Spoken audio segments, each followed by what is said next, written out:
Alright guys, so we're back on the Z today. This time we're going to take the engine, do a little preventative maintenance on it. These are common for what's called an oil gallery gasket to blow out under the front timing cover. So while we got it out of the car, we're going to just take this opportunity to show you guys. Most of the time when you do this, the motor's still in the car and you can't really see very well. I've seen a lot of videos, it's kind of hard to see what's going on. But we had the opportunity to do this one out of the car on the stand, that way you guys can see a little bit better. I'm going to go ahead and remove the flex plate and we'll put it on the engine stand and get started.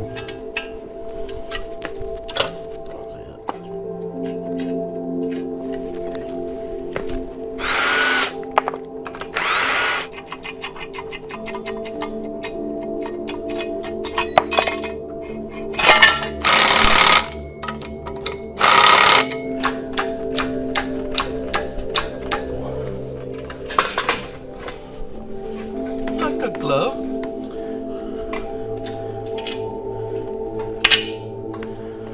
Okay.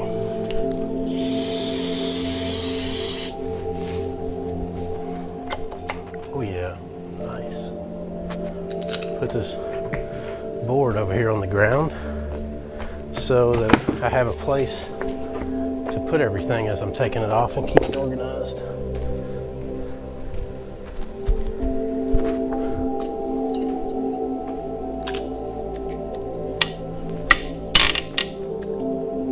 The monotone man. We can't hear anything on your vlog. You're just mumbling all the time. And then Carl's going, That's too much. That's too much.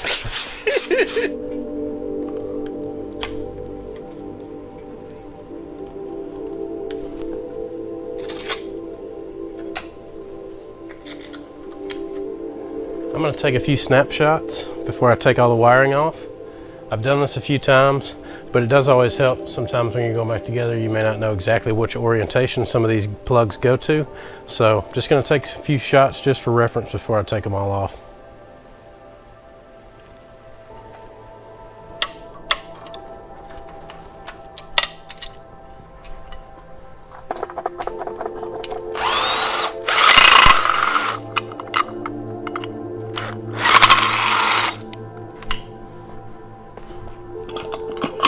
I always like to take a pick and try to remove these little plastic placeholders or cable tie clips, whatever you want to call them, instead of actually just prying them off. That way the ears are not broken, they'll snap right back into place when you get done. It's a lot better than just breaking them and zip tying it back in place, in my opinion at least.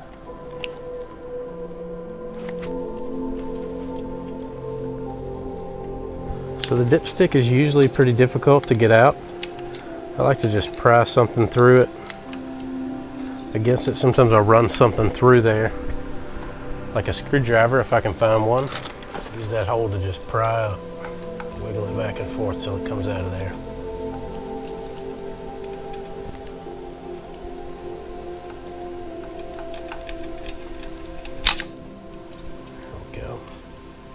One thing that I probably should have done first, that I'll go ahead and get a drain pan and do now, is drain the oil from the engine, because we're going to have to remove the lower sump for the oil pan to access these bolts that hold the front cover there on the inside. I'm not necessarily taking this stuff off in any specific order. I know what I have to remove and I'm just taking them one piece at a time as it's easy to get to. Well, this will be, I don't know, my third or fourth. I've done it enough to usually once I've done it once, I know my way around. The second time, I knew exactly what to do, so which I researched it too. So in a lot of ways, since you've done it this many times, there's a certain element of freestyle to what you're doing, not any specific. Yeah, I know what needs to come off. I don't have to like follow a flow chart or anything. So actually, you could probably tear it apart without me watching and then put it on over there. I could probably put it all back together without any help. All right, so I may have told a story about draining the oil, but I promise I'm going to do it in a minute.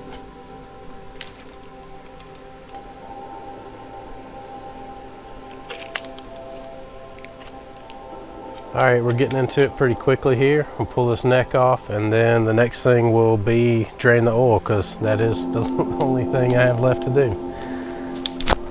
Not the only thing, but you know what I mean. I've never worked on a V6, ever. This is a V6? Oh, I got some on me.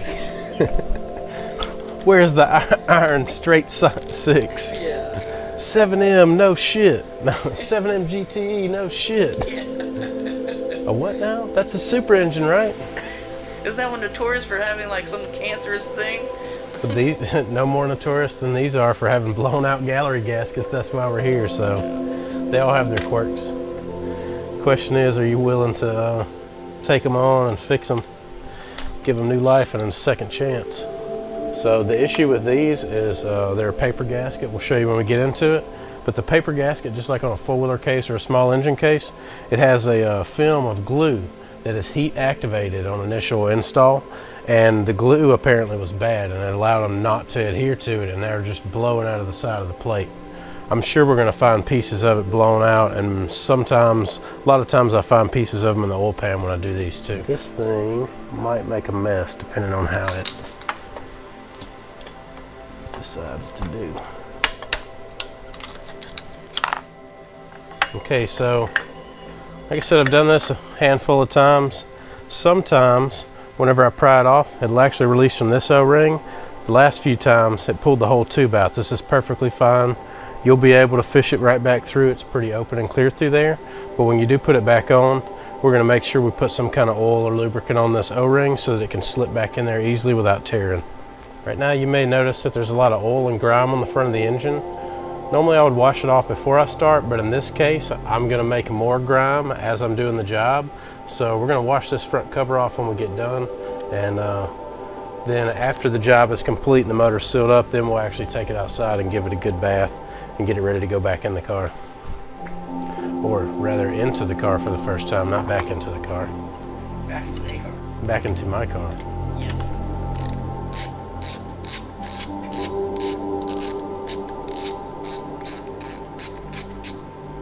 Gonna put a little zip tie on there just to hold the harness back out of my way. When I get done, you can just snip it, fold your harness back over and reattach it.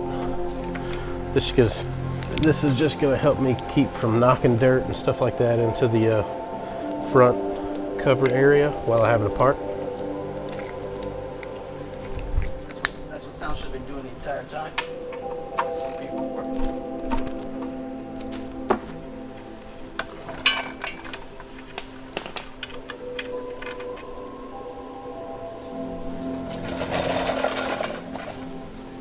I'll still leave this down here because when I pull the pan, I'm sure some will fall. What is the 5 fingers say to the face? What? See my... Go.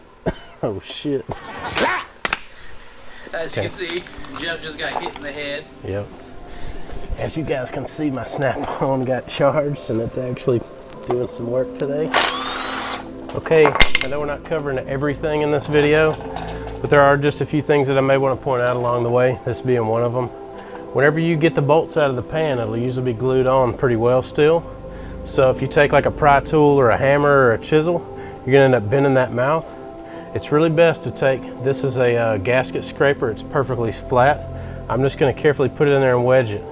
Now I'm not gonna sit here and pry on it and bend the pan. I'm just gonna use it flat and work my way around until I can get enough of it loose to actually finish pulling the pan off. But you want to be careful not to just get a chisel or a screwdriver and start bending the corner of the oil pan, because then you'll either have to bend it back, it'll be a mess, or you'll have to just replace it.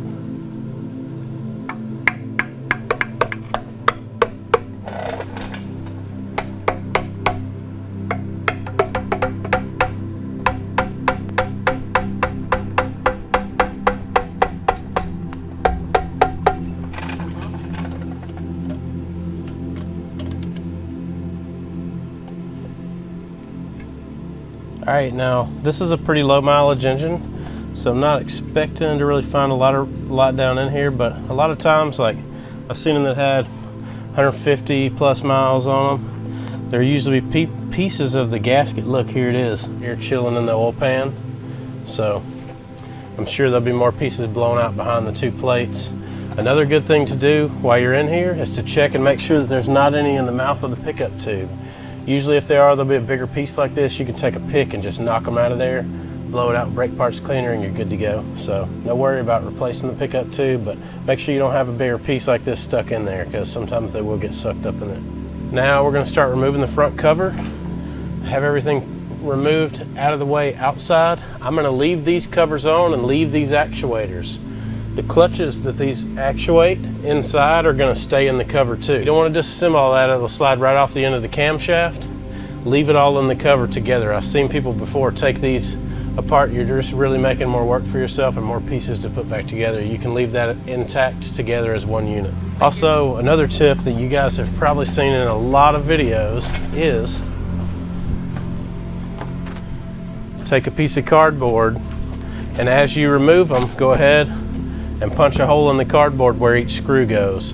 If it helps you, I'm probably not going to do it, but if it helps you, you can take a Sharpie and draw all the holes out so you have a template to put each bolt. That way you make sure that it goes back in the correct hole when you're putting it back together. I'm not going to draw on it, I'm just going to punch the holes as I go. As long as you count them and you start in one corner, then you're going to end up in the same spot. So whatever you prefer. All right. Probably just start right there.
Okay, now we have all the bolts out of the front cover, it appears.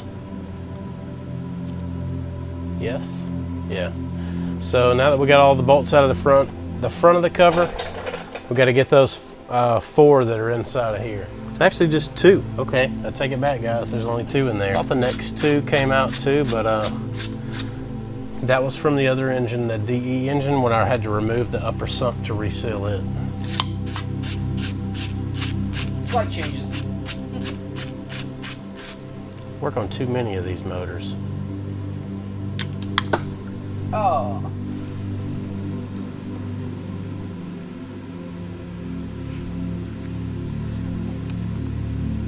Yay! Okay, so now we're just going to double check that we got all the bolts out before we start prying on it, because you can break these front covers very easily if you don't. Looks like everything's out of there. Make sure one more time those others don't come out. So they're not in exactly the right place, but they are in the same general shape. Maybe the proportion's off, but it doesn't have to be perfect. You just want to make sure that you can tell which one goes where. These are pretty straightforward. And also some of the bolt holes, there's some extras here that you'll have when you start this process that were the bolts that held the accessories on. So if you need to make a note of that, then it may be a good idea for you to draw it. I took pictures before, and I know which bolt holes are for the accessories since I've done this a few times, so I didn't, but just another tip that may help make it easier for you.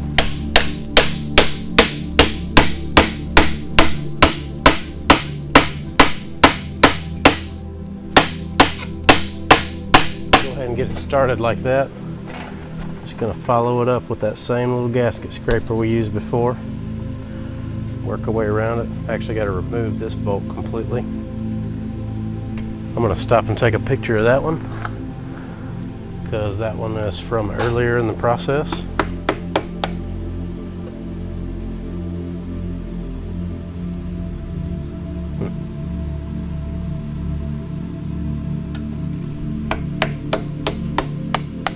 You have to pry on this one. It's glued on with a like form in place gasket or gasket maker, whatever you call it. Be careful prying on it because it can break as a cast piece is very large. You just want to slowly work it off of there. It won't bend like the oil pan, but this piece here could crack. That would be bad.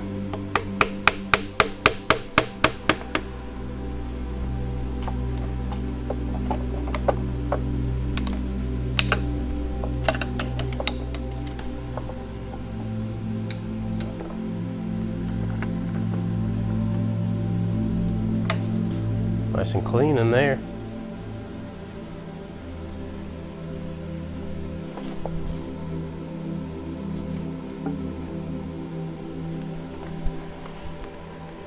Yeah, I did that. I got it aside. Yeah, that was really good. Really good. Like you've been doing this for years or something. Well, I'm pretending like I have. Yeah.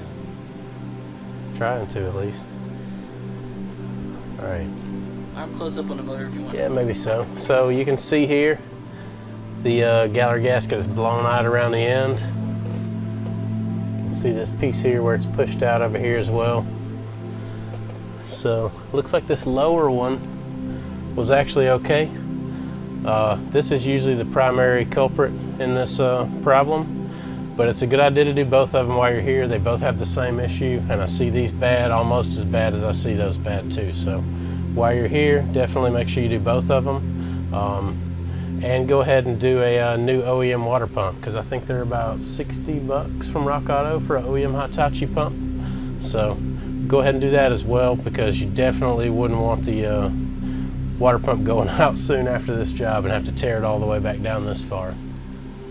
All right, so now that we have the cover removed, the next step is going to be to remove the timing chain.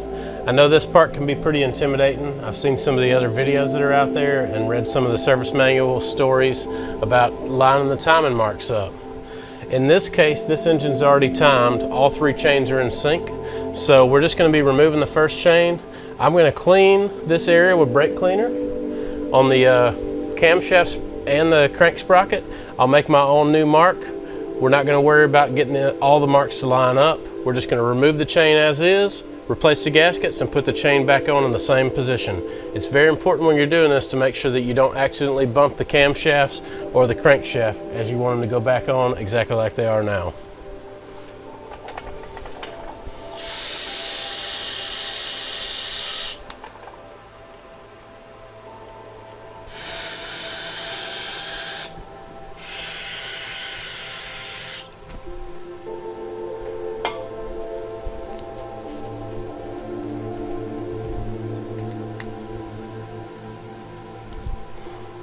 After you've made your marks, you're going to remove this hydraulic tensioner. It's okay to go ahead and remove it and let it extend all the way. We're going to take this and put it in a vise most likely, or a clamp, retract it and lock it back to its original position.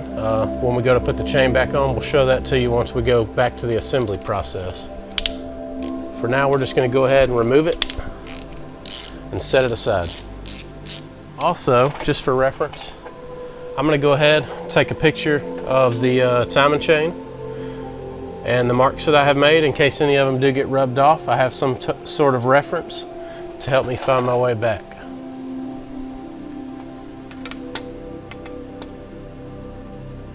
All right, so now we're going to go over to our bench top mounted vise, nice and secure so it doesn't move around. Here on the SuperFreeStyle Show. All right, so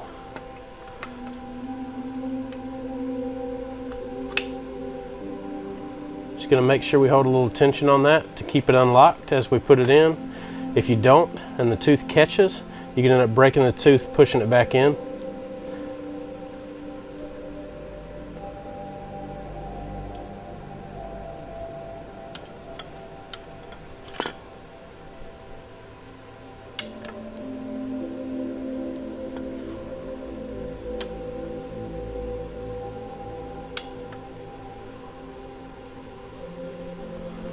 Alright, so once that little guy lines up with that hole, you're going to take your paper clip or your little pin, stick it right in there, and when you release it, it's going to hold it in place. Alright, so there's one more piece we're going to remove after we remove the tensioner. We're going to take this timing chain guide off, and that'll allow us access to these bolts behind the plate.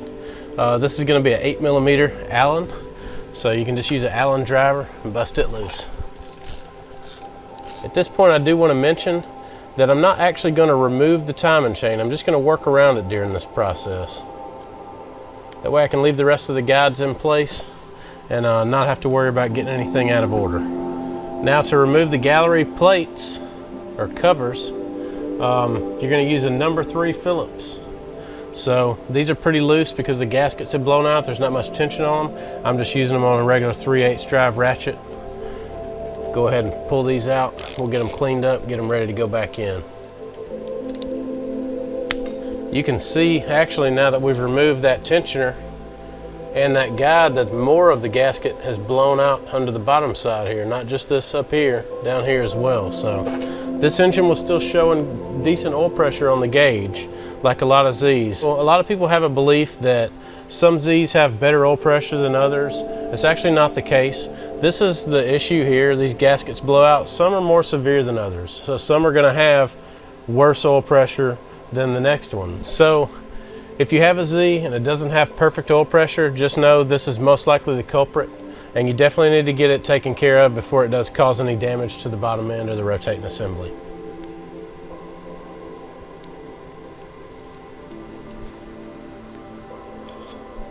You can see that came off with no effort at all.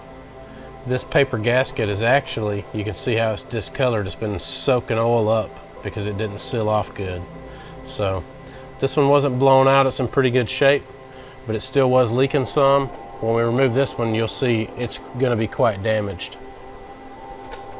This is the only one that has kind of an obstruction in front of it. You'll notice the gears in front of it.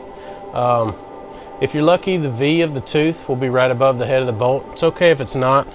Still break it loose with your number 3, but then you get a regular screwdriver because it's a lot more narrow, and just go right around the edge of the tooth there and get this backed out.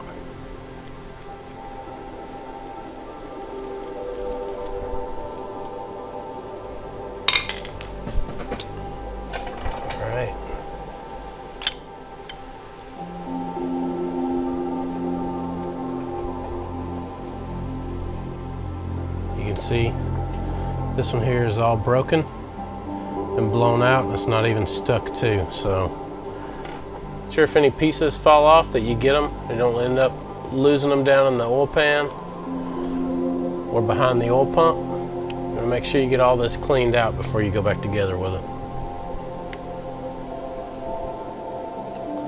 Some of you guys may have had trouble with this one behind the gear here. So what you want to do, I actually released the tension from the chain and I moved it a little bit. I'm going to reset it back to my original marks. That's what they're for. What I did was just turn this gear where the head of the bolt was down in the V of this tooth. So you don't actually have to remove this gear. You can actually get the bolt loose and remove the bolt without taking the gear off if you'll just line the V of it up so you got more clearance.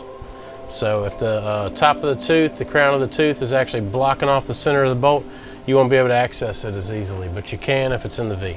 So all we have left to remove now is the water pump, and then we'll start cleaning the parts and get everything ready for reassembly.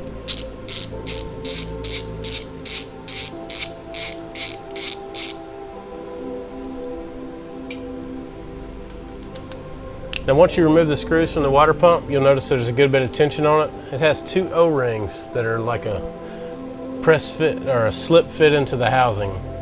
So they'll have a little resistance on it. You can get a pry tool or a flat tip or something under this ear. Just pry out on it and it should come right out. Should.